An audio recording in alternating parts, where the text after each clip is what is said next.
नमस्ते दोस्तों। हम पिछले टॉपिक में सीखा था another formation of exciting candle.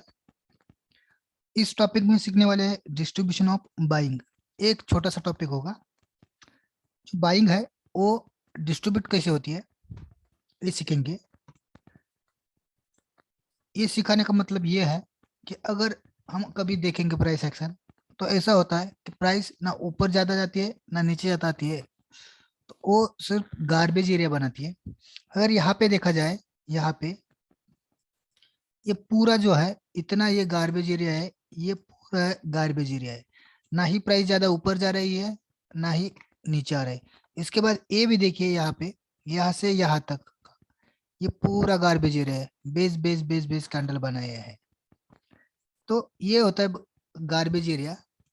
और ऐसे ही वो डिस्ट्रीब्यूट होके कभी कभी, अभी ये कहीं नहीं गया है, एक ही लाइन में है, लेकिन कभी कभी डिस्ट्रीब्यूट होके ऊपर ऊपर चला जाता है, या फिर सप्लाई जोन में नीचे नीचे चला आता है डिस्ट्रीब्यूट होके। तो वो कैसे होता है इसकी बात करते हैं अब।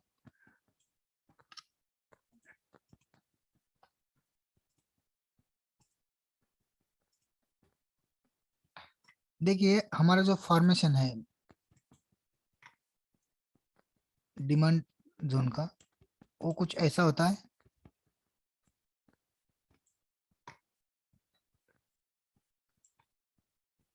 दोनों लेगआउट लेगिंग कैंडल कैंडल के साथ प्राइस नीचे आ रही है।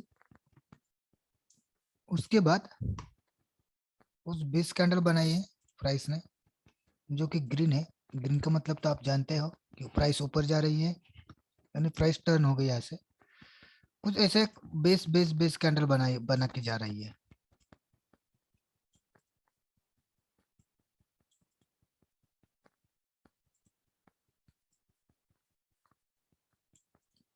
कुछ ऐसे बेस कैंडल बनाते प्राइस ऊपर जा रही है।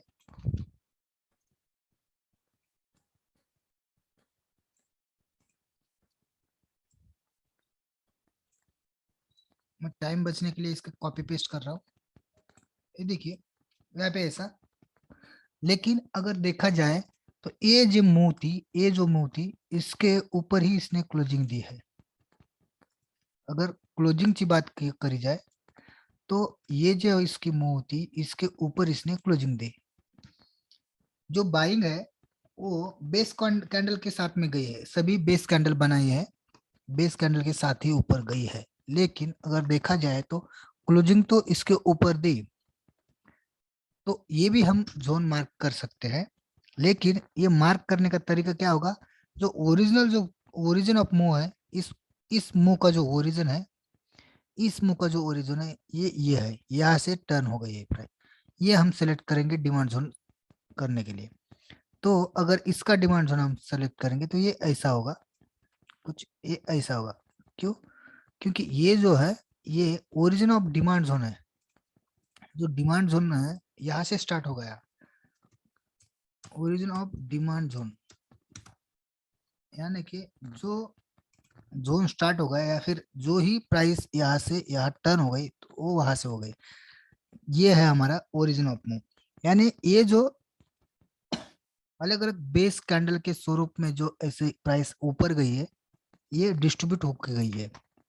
कुछ यहाँ पे बाइंग आई, कुछ यहाँ पे बाइंग आई, ऐसा बाइंग करते करते करते इसने क्लोजिंग तो इसके ऊपर दी, ये हो गए। ये डिस्ट्रीब्यूशन ऑफ बाइंग हो गया। लेकिन ये भी ध्यान में रखना चाहिए कि ये जो क्लोजिंग थी इसकी, वो पिछला जो मुंह था उसके ऊपर दी है। जो क्लोजिंग है,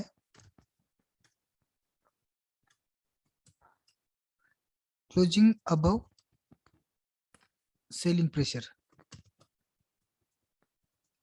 ये जो सेलिंग प्रेशर था इसके ऊपर इसने क्लोजिंग दी है। ये हमें ध्यान में रखना चाहिए। इसी तरह से इसका भी होगा, सप्लाई जोन का भी होगा।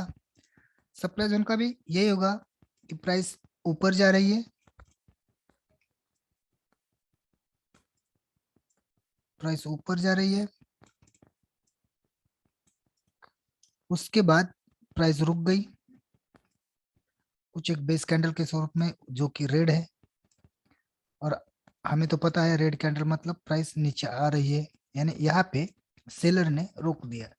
बायर ऊपर लेके जा रही थी प्राइस को, लेकिन सेलर ने यहाँ तक कुछ टाइम के लिए रोक दिया है, और फिर से सेलर हाई हो गए और फिर से प्राइस नीचे आ गया।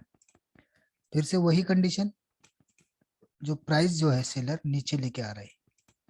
लेकिन कैसे लेके आ रहे हैं? एक्साइटिंग कैंडल नहीं है, क्योंकि यहाँ पे भी जो प्रेशर है बायर का, वो फिलहाल भी अभी भी थोड़ा बहुत है। इसलिए ये हो रहा है जो कि कोई एक्साइटिंग कैंडल के स्वरूप में ना होते हुए बाइंग डिस्ट्रीब्यूट हो रही है। ये देखिए ऐसा हो रहा है, जो बाइंग है वो डिस्ट्रीब्यूट होके नीचे आ रही है। लेकिन इसको इसका देखा जाए तो सेम इसी तरह से इसका भी जो क्लोजिंग है इसके नीचे है, इसके नीचे है।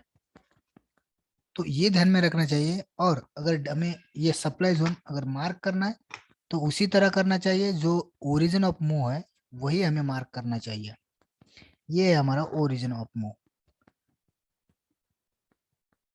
यहाँ पे हमारा सप्लाई जोन होगा, origin of move.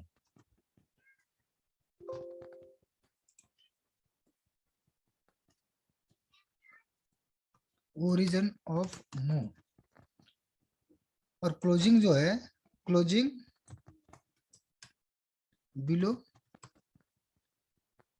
Buying pressure.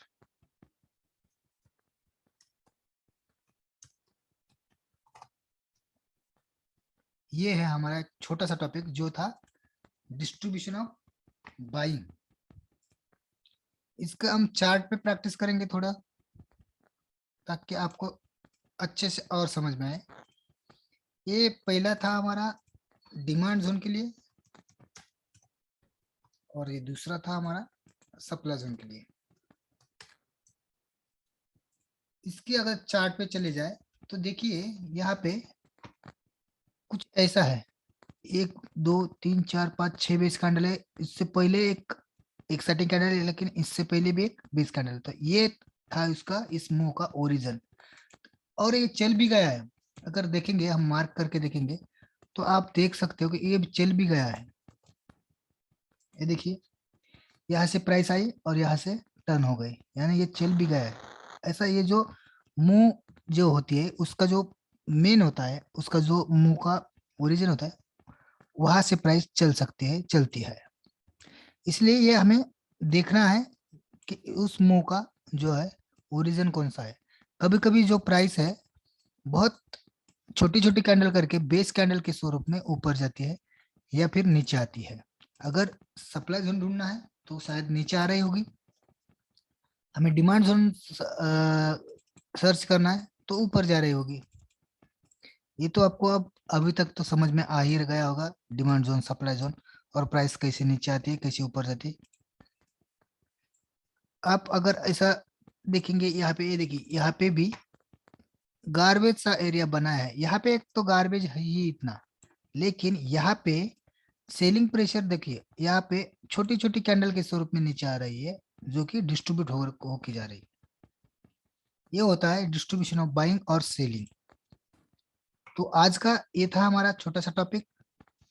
शायद आपको अच्छा लगा होगा। प्रैक्टिस करिए और ज्यादा से ज्यादा आपका जो नोट्स है शेयर कीजिए। थैंक यू, धन्यवाद।